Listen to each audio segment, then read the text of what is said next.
The one thing that I would say that's special about Sergeant Carter is that Sergeant Carter is a coach. He's a coach for the members on the special response team. He's a coach for the peers when he's responding to situations. Well, Sergeant Carter's actions shows that he definitely understands what public safety is all about. In one of the incidents that occurred, he took immediate action and contained the situation. And as a jail administrator, some of my goals are to ensure that staff is always safe and that we're providing care for the inmate population.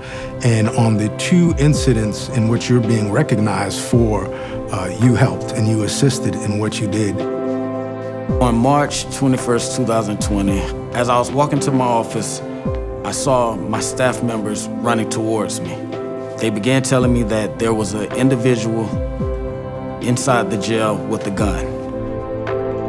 I immediately noticed that the inmate had placed the arresting deputy in handcuffs and had him in a headlock with the gun pointed to his head, ordering staff to open the doors to let him out. I saw the nurse standing behind his desk.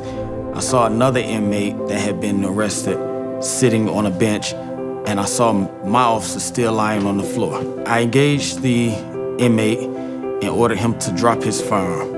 The inmate in return told me to drop my firearm or he would shoot the deputy in the head. So I felt it was best to back off and wait for law enforcement agencies to arrive on scene to assist. Throughout negotiation, the gunman allowed the other arrested inmate and also the officer that was lying on the floor to exit the building. Local agencies were able to enter the building and place the inmate in custody and transport their officer to the local hospital where he was treated for his injuries.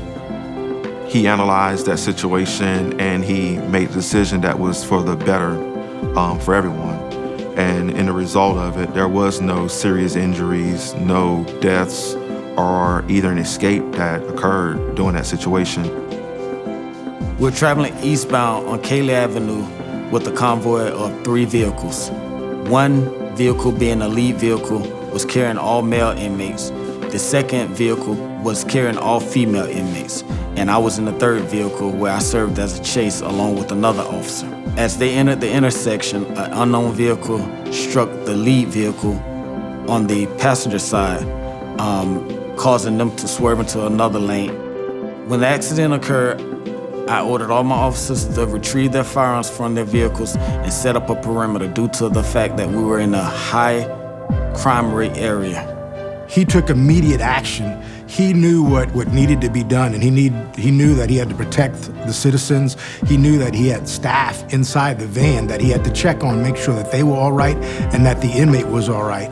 And then what he did is he went ahead and he took action in giving direction to the staff, making communication with his supervisors, and all of that just shows great leadership skills. Once the fire rescue and state troopers arrived on scene, we deemed the scene safe and we began to free up the roads so that some cars could travel in a direction where they was not interfering with the car accident.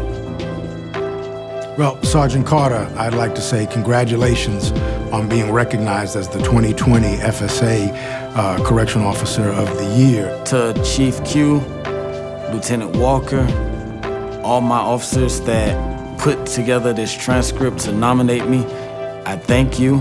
Most importantly, I would like to thank my wife and kids. I would like to just say thank you and I love you. To the FSA, I would like to thank you and let you know it's an honor to be selected as the Correction Officer of the Year.